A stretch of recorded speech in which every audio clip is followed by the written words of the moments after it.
कुछ एग्जांपल्स हैं आपके पास लिखी भी आ रही होंगी एनरॉन वगैरह की, वो हमने नेक्स्ट क्लास में इंशाल्लाह डिस्कस करेंगे। बहुत से एग्जांपल है। आज की क्लास हमने क्या काम कर लिया, हमने आइजा का एक स्ट्रक्चर बना लिया, उसकी लॉजिक और लिंकिंग समझ ली है, और आइजा की रीडिंग भी कर ली है। नेक्स्ट क्लास में इंशाल्लाह क्या करेंगे, ड्राफ्टिंग वगैरह करेंगे और थोड़ा सा और इसके ऊपर एग्जाम्पल्स वगैरह देखेंगे। डन हो गया तला साहब?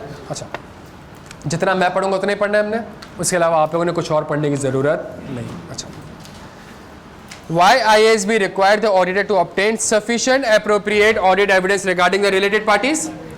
As per ISA 700, auditor expressed the following opinion. In our opinion, the financial statement presents fairly in all material respect in accordance with what is the relevant IFRS for related party? हाँ जी, IS the object, ये IS 24 का objective है। The objective of this standard is to ensure that an entity's financial statement contains the disclosure necessary to draw attention to the possibility that its financial position and profit or loss may have been affected by the existence of, लिखें यहाँ पे आगे silk bank को, जो silk bank की transaction ऐसी थी कि अगर आप उसको डिस्क्लोज नहीं करते पता ही नहीं चलता कि एफएस कितना अफेक्टेड है। डन हो गया यहाँ पे? And by the transaction and outstanding balances. As management is required to disclose all the transaction with the related party, therefore ISA 550 deals with the audits relating to related party relationship and transaction in an audit of financial statement. वो कहता है आपकी जिम्मेदारी, क्या जिम्मेदारी? Specifically, it expands on how ISA 315 and 330 and ISA 240 are to be applied in relation to the risk of material misstatement associated with the related party relationship and transaction. बच्चों का यहाँ तक बात समझ आती है हमें? थोड़ा सा और आगे बढ़ते हैं। Why high risk of material misstatement, ये हमने नहीं पढ़ना। नेक्स्ट पेज पे है।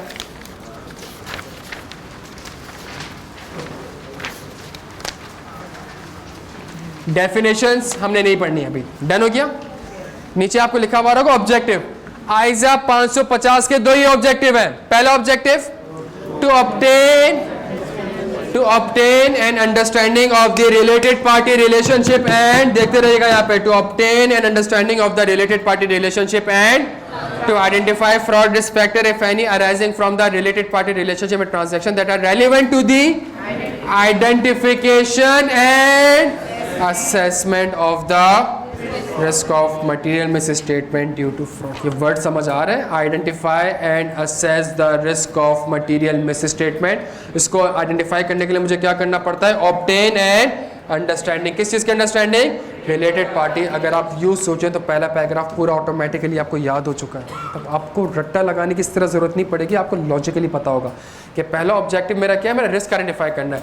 तो रिस्क आइडेंटिफाई करने के लिए यार सर ने क्या कहा था? Obtain and understanding of the related party relationship and transaction to identify and assess the risk of material misstatement. Full stop, खत्म।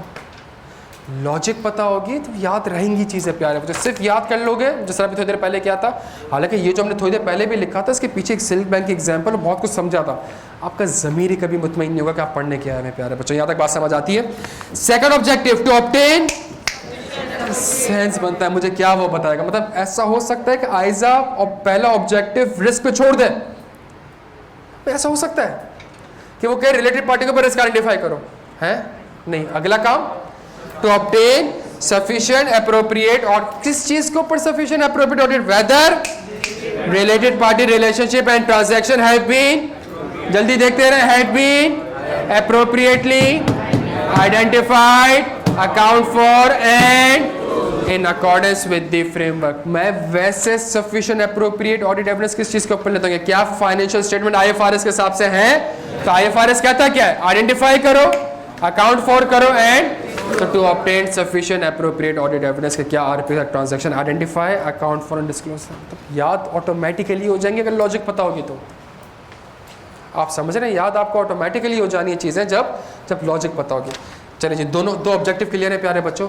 इस तरह का बड़ा मैक्रो लेवल पे स्कोप क्या है? आपकी जिम्मेदारी है।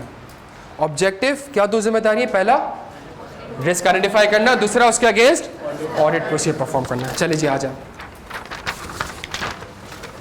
पहले ऑब्जेक्टिव में आ जाए मेरे बच्चों, पहले ऑब्जेक्टिव में आ जाए। पहला ऑब्जेक्टिव क्या है? To obtain and risk identify करना है तो रिस्क आइडेंटिफाई करने का एक ही स्टैंडर्ड है जो कि बाइबल है, और उसका नाम क्या है?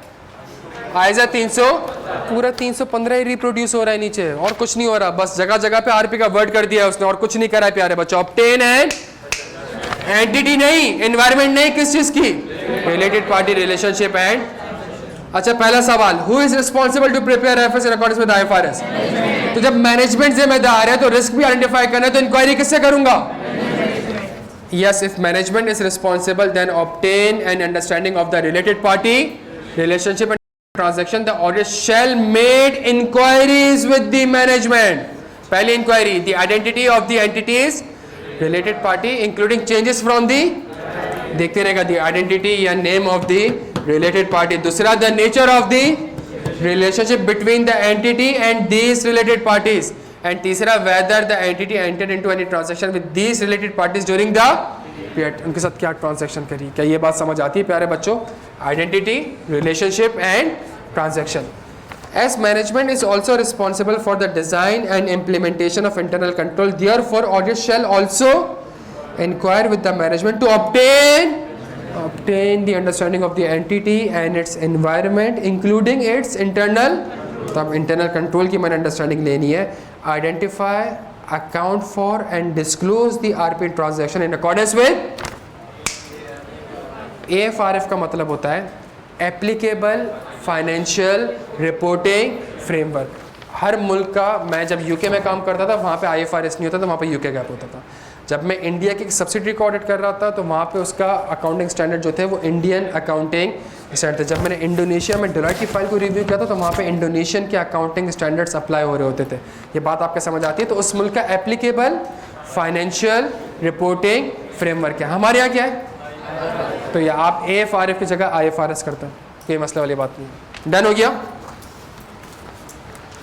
मैं किस चीज़ के अंडरस्टैंडिंग हूँ भाई? आपके पास क्या कंट्रोल्स हैं, क्या किस चीज़ के कंट्रोल्स? क्या आप आरपी को कैसे आइडेंटिफाई करते हो, अकाउंट फॉर करते हो, डिस्क्लोज करते हो in accordance with the requirement of IFRS? लानती हो नहीं. कौन सा आईएफआरएस? IAS 24. लिखें आईएफआरएस का आगे IAS 24. जल्दी, छेती छेती लिख लिया. Obtain an understanding of the controls that the management has established to authorize and approve significant transactions and arrangement with the related parties. Obtain an understanding of the control that the management has established to authorize and approve significant transaction arrangement outside the normal course of business. प्यारे बच्चों के यहाँ तक बात समझ आती है? अगली चीज, sharing the related party. Once the auditor has obtained the understanding of the related party relationship and transaction, auditor shall discuss and share such information with the engagement team. क्या शेयर करना है इसको अभी नहीं पढ़ा हमने, तो अभी भी नहीं पढ़ा. हम आगे बढ़ सकते हैं प्यारे बच्चों? जितना पढ़ लिया उसको हम रीड कर रहे हैं. पहले ऑब्जेक्टिव की अंडरस्टैंडिंग क्या है मेरे बच्चों? द ऑडिटर हैज ऑब्टेन्ड दी, जल्दी, understanding of the related party relationship and by making inquiry with the management and considering the control in order to identify. प्यारे बच्चों नीचे देखें लिखा हुआ क्या है? After performing the above mentioned procedure. वो अबव मेंशन्ड प्रोसीजर कौन से दोस्त जो लिखा हुआ है? Risk assessment procedures. After performing the above mentioned procedure, auditor may come across with the following. पहला रिस्क, जल्दी, related party transaction may not be properly accounted for and procedure to ensure that the RP has been appropriately accounted for and disclosed, confirming or discussing the specific aspect of the transaction with the such as banks, law firms, guarantors, or confirming the purpose, specific terms or amount of transaction with the related parties, where applicable reading the financial statement or other relevant financial information if available of the related party for the evidence of the accounting of the transaction in the related parties accounting. बच्चों क्या ये बात समझ आता है आपको? ये 3 point समझ आते हैं. दूसरा risk, as per ISA 315, significant related party transaction outside the normal course of business shall be treated as a significant risk. तो इसके अगेंस्ट आपके क्या प्रोसीजर, नीचे नहीं पढ़ रहा अभी, इसके अगेंस्ट आपके क्या procedure? For the identified significant related party transaction outside the entities normal, the auditor shall पहला procedure, inspect the underlying contract और एग्रीमेंट। ये एग्रीमेंट और कॉन्ट्रैक्ट आप क्यों देख रहे हैं? 3 पर्पसेस के लिए देख रहे हैं। पहला पर्पस जल्दी से, to evaluate whether the business rational of the transaction suggest that they may have been entered into engage in, आगे से इतना लिख दे, फ्रॉड। फ्रॉड की 2 किस्में होती हैं, फ्रॉडुलेंट फाइनेंशियल रिपोर्टिंग और मिस एप्रोप्रिएशन ऑफ एसेट। हम आज 240 में पढ़ेंगे, फिलहाल आपसे इतना वर्ड लिख दे, फ्रॉड। सही हो गया जी? The terms of the transaction are consistent with the management। जल्दी बच्चों, क्या हो गया? देखिए यूं करके पढ़ें दोस्त। इंस्पेक्ट द अंडरलाइंग कॉन्ट्रैक्ट और agreement if any and evaluate whether the terms of the transaction are consistent with the management expression. Inspect the underlying contract और agreement if any and evaluate whether the transactions have been appropriately account for and disclosed in accordance with the कौन सा IFRS, कौन सा वाला IFRS? जबरदस्त। क्या ये बात प्यारे बच्चों समझ आती है? और आखिरी procedure, obtain the audit evidence that the transaction have been appropriately authorised and approved. Done हो गया मेरे बच्चों? यहाँ तक डन हो गया? जो लिखा हुआ है वही रीड कर रहे हैं, कुछ और नहीं कर रहे। सही है? अच्छा, आ गया।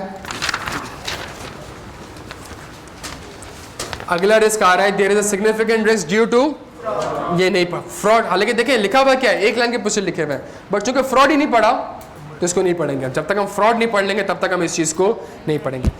आखिरी risk, transaction with the related party may not have been identified, और प्यारे बच्चों प्रोसीजर क्या लिखे हुआ है? Bank and legal confirmation obtained as part of the audit procedure, minutes of the meeting of shareholder and those charged with governance, third party confirmation obtained by the auditor in addition to bank and legal confirmation, income tax return अभी नहीं पढ़ा रहा, information supplied by the entity regular ये भी नहीं पढ़ा रहा, shareholder register to identify the entity's principal shareholders, statement of conflict of interest from management and those charged with governance, record of the entities।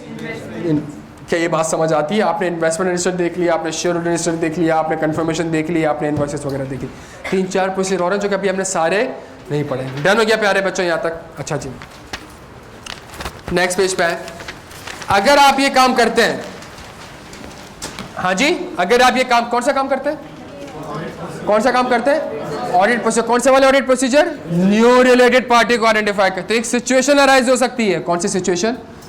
Identification of previously unidentified or undisclosed related parties or significant related party transaction. If the auditor identifies the related party or significant related party transaction that the management has not previously identified or disclosed to the auditor shall promptly communicate the relevant information to the other members of the engagement team. Request management to identify all transactions with the newly identified related parties for the auditor's further evaluation. Inquire as to why the entity's control over the related party relationship and transaction failed to enable the identification or disclosure of the related party relationship or transaction. Perform the appropriate audit procedures on the newly identified related party. Reconsider the risk that the other related party or significant related party transaction may exist that the management has not previously identified। अगर आपको एक RP पता चल गया ना तो 10 RP और हो सकती हैं भाई। अगर मैनेजमेंट से एक मिस हो गई तो इस रिस्क को आप रीअसेस करें and perform the additional audit procedure if the non-disclosure by the management appears to be intentional। हाँ जी, therefore this is the indicative of a risk of material misstatement due to evaluate the implication for the audit as per ISA। लिखें आगे 240।